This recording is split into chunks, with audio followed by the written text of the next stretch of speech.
What is up, guys? Winter Kills here. Welcome back to another post-commentary duel video. Today we got Mermails. Of course, me playing Mermail is the only deck that I really own right now, so I'm going to keep playing that, obviously. Same build as you saw in the last duel video. This time I'm playing against my friend's Invoked deck, but it's got like a small Spellbook engine, so Invoked Spellbooks, I guess. It's like the Blue Boy engine with secrets to search the card that lets you discard, or if you have like a spellcast in your hand or field, you can draw two, or just like get rid of that card, distribute it, and draw two. Pretty good card to be able to run an Invoked. The engine works really well together, if you ask me. Megalo will get Ghost Ogre, though. I don't have like another effect that I can swap, you know, in the chain link order with to save Megalo. I mean, if I had like a Gund, a Megalo, and like Dragoons, you know, I'd go Gun 3, Megalo 2, Dragoons 1, dodge the Ghost Ogre. That's a thing we can do now, so. But I don't have the luxury to do that. You see me here summoning another Megalo, this time discarding a Neptibus and a Infantry. Of course, Infantry will not get its effect. No targets to choose from. At this point, I'm really only summoning Megalo to put a little bit more water monsters in my grave. And I think I do end up going for some sort of link play here. And I might even have Soul Charge in hand. I might be able to make some sort of play. And since it is Soul Charge being used on turn 1, it doesn't really matter too much. So I link summon into my Starboy. Oh no, then a Monster Reborn. Okay. Use that good old Monster Reborn. Feels good to have that card back in the game. You'll see Bahamut Shark summon out Toad. And then I will get a search. So right now I have, I think it's like 6, maybe 7 water monsters in grave. I was thinking maybe there's a way I can like banish the Abyss Mander, which I'm not playing anymore, by the way. Abyss. So my build from my last build video has changed. Not drastically. I only swapped a couple cards around. Maybe I'll make a new deck profile sometime in the future. I don't want to like post 2 deck profiles of the same deck like within weeks of each other, because that just doesn't make sense. Especially if there's only like a 1 or 2 card difference. But yeah, I just add Megalo instead. I could have added Neptibus, I suppose. He is going to get that terraforming and go for the, of course, the field spell. Arguably, I should have negated like the field spell first, and I think that would have been good. But you know, hindsight's 20/20. It's a good thing I ended up saving it for the eventual Raigeki that did come down, or I'd lose everything. I'd get it to add something off of the Starboy, and maybe I'd trigger the sphere that I have set. Maybe that does something for me. He's gonna go ahead and activate Spellbook of Secrets to search Spellbook of Knowledge, I think it's called. Very good card in this deck. Gets him to draw 2 there. Lots of consistency added to the Invoked engine due to that card. Then he's going to activate Invocation. Checking my graveyard for something. But he just ends up banishing, I think, Ghost Ogre and Alistair for Mechaba. Mechaba spam, Alistair spam, just constantly recycling and resummoning those cards. Well, not really Mechaba, but Alistair. That card just never leaves the field. Constantly resummoning it and re-getting it. I'm going to attempt here to activate Starboy when he does get destroyed. But he will negate it with his Mechaba and discard a monster. It's going to be Alistair. And Starboy will get banished because of that. He's going to Cosmic Cyclone in main phase 2 to get his Raigeki off my side of the field. Pay 1,000 life points for that. Now, I'm like, alright, good. He didn't hit my set sphere. I can use this here in the end phase, but he has another Cosmic Cyclone. Feels bad, man. Don't even get a summon off. I'm thinking if I get the summon off of it, but since he chained it in response, you know, I don't get to summon off it. If I would have chained Sphere in response to his Cosmic Cyclone, I would have gotten the summon, but does not get to work that way this time. I think I drew into Moulin there and I ended up discarding it. And the infantry does go through, luckily, surprisingly. Clear the Mechaba off the board and end up being able to swing in for some damage. 2,600 and 2,500 for a whopping 5K. Feels Goodman. Getting some damage in, getting something in. Haven't had the best of luck this game so far. The double Cosmic Cyclone. And his build, I don't know if this is like this for all Invoked decks, but his build just runs so many goddamn hand traps. And, like, yeah, I know Mermail has a tough time against hand traps, but, like, so do a lot of decks, really. It's not just Mermails that are really handicapped by it. I think he plays 3 Drollknock, 3 Ghost Ash, 3 Ghost Ogre. It's just a rough matchup, especially since I kind of want to go first with this deck. It's just rough. You know, the deck can go second, obviously, if need be, but, like, going first I think is a little better right now for Mermail, and then just his build in general that runs so many hand traps is just rough. I know some people were saying, you know, I should be playing Ghost Ash. Obviously, I know this, but I'm not spending over $200 on Ghost Ashes. I'm just not going to do it. I will lose games at locals because I don't have $200 worth of cardboard that will someday be worth like $10 for a set. I'm just not doing it. I've done it before. I played into the scheme. I'm not doing it. I think the most I'm willing to spend on a single card, and I'm kind of going off on a rant here, the most I'll spend on a single card is like $50. I'm not spending more than $50 on a card.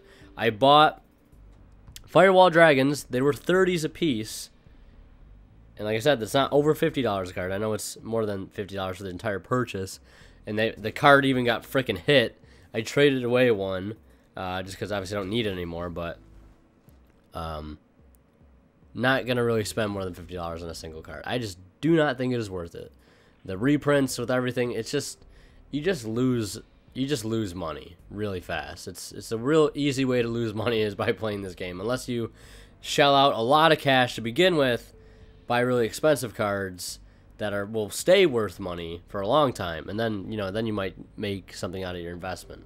But right now, the current state of things, he's got a Cositis on his side of the field to my Megalo and 1 set card. He's going to pass it over to me now, and that Cositis proves to be a major problem because it's got that big 2,900 defense. It's thick. Can't really do anything to it, so I have to pass. The card that I drew is useless. Useless. Feels good, man. So I pass it over to him. He's going to activate Pot of Desires. Now, he has 1 card left in his deck, mind you, folks. Here in Game 1, he's got 1 card left in deck after resolving that there Desires. And then he uses Godarla and summons the Thunder King on his side of the field to clear some space, obviously. Summon that big 3,300 beater to his side of the field. I draw into a card, right? And I think my set card is a Twin Twister. I have another Twin Twister in hand. And the other card in my hand, I think, is also completely useless. Yeah, 2 Twin Twisters and a Moulin. Feels bad, man. And we're going to go to Game 2 just like that. I'm maining 3 Twin Twister right now because it just fits the meta that I'm playing against. They could be in the sideboard. They could be not in the sideboard. Twin Twister's not terrible in this matchup. Hitting field spells of his are not terrible. There's the Ghost Ash on the Diva. And the rest of my hand is all normal summons. So literally 0 other plays to be made there. It's another Feels Bad, man. This video might as well just be called Feels Bad, man. It's going to resolve a Pot of Desires. Get some more cards, because, drawing more cards is always good. In any deck, you just draw all the cards. He's going to swing over the Diva for a whopping 800. And I was getting back to the Twin Twisters. Like in the last video you guys saw, the last duel video, was me playing against a Pendulum deck. So, like, where were the Twin Twisters there? They weren't. I never saw the Twin Twisters. And then I get to this matchup, where the Twin Twisters, not the greatest, right? And we didn't side any of these matches because they weren't, like, super competitive matches. Just matches in general. Like,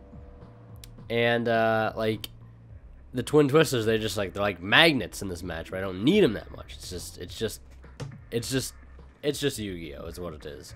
I mean, if we're gonna be honest, it's just Yu-Gi-Oh! And that's how it works sometimes. So Neptibus gets to go through. We get a Megalo, we get an infantry to our hand. Because I think I already have another Dragoons in hand. Megalo activating. Chainlink 2. Smart this time. Infantry Chainlink 3. Megalo Chainlink 2. Dragoons Chainlink 1.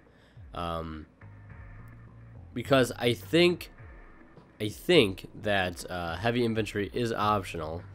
And if he's not, well, I just made myself look very stupid. Which, I mean, it isn't the first time that's happened, so I guess it's not too big of a deal. Let's see. During your main phase, when this card is sent to the graveyard and activate a water monster effect, target one face-up monster one control, so it is mandatory. So I did make a bit of a mistake there. Whatever. It really doesn't. It didn't give me a huge advantage by making that mistake. It should have been Megalo 3, Atlantean Marksman 2, Dragoons 1, or vice versa. Swap, you know, Dragoons and Marksman or infantry in any order they want. But as you can see, my field is just a Dragoons in 2 sets. Not really the best, most optimal field, as you could tell. Now, the fact, I don't know if it's in this video or the next video, because I recorded 2 matches of me playing against him. Because I was having kind of a fun time playing against the deck, to be honest. Seeing some old Spellbook cards, kind of a throwback for me. I used to play Spellbooks a lot. I actually wouldn't mind picking up the deck, honestly. Like a legit Spellbook deck. It would actually be kind of fun to see how it works with the new card. Just the draw power in general. There is Spellbook Grand Tower. I'm going to activate Sphere in the end phase. It does summon a monster from deck, so it is an ashable target. Let's see it. Let's see it. He's fought. Yeah, there it is. There's the ash. There it is. No playing for me. I just don't get to play this game because there's just so many hand traps. You know, and this also kind of brings up the fact that I really don't have any main decked outs to problem monsters. Of course, I have Raigeki, but I kind of want to main Kaijus again. Maybe 2 Gamma Seal. Just 2, not like 3, you know, maybe cut a Twin Twister, I mean 2 Twin Twister, 2 Gamma Seal. I'm playing the 2 Ghost Ogre. I added a Droll and Lockbird because why the hell not? I'd ideally be playing 2. I'd actually ideally be playing like 3 Ghost Ash if I had the money for them, or if I even wanted to spend the money on them. We already talked about this. I'm able to at least get the Grand Tower off the field with the Ghost Ogre. Don't want him getting any extra advantage. You know, he's already got so much as is. Banishes my Ghost Ogre from my graveyard. Summons his Mechaba. Things are just going all sorts of downhill. And I'm like, Heart of the Cards. Draw for turn. I think I have a Soul Charge in my hand. Raigeki gets negated. Feels Goodman. And then on the summon of Pike, my last hope, because I can clear his... I could have cleared his Mechaba with the infantry I had in my hand, and then swung over the Alistair for maybe the hopes of one more turn of play. But he has the solemn warning, folks. All the answers. He had all the answers to this game. One of those games, unlucky. What are you going to do about it? Yes, my build could use a little work. I think what I've done at this point is I've cut Oshia, and I've cut Mander for, at this point, a Droll Knockbird and an Abyss Nary. Those cards just came in the mail today. I just want to try it. Try the card out one, because I think it could have some nice utilities. Be like, oh my god, that card's so bad, don't play it. I'm gonna give it a shot. Let me figure it out as bad on my own. Let me do some of that testing, some of that theorizing. I don't know. Anyways, hope you guys enjoyed the video. If you did, you know what to do. Leave a like. Let me know what you think down in the comment section below. And yeah, as always, guys, thank you so much for watching. We'll see you in the next one.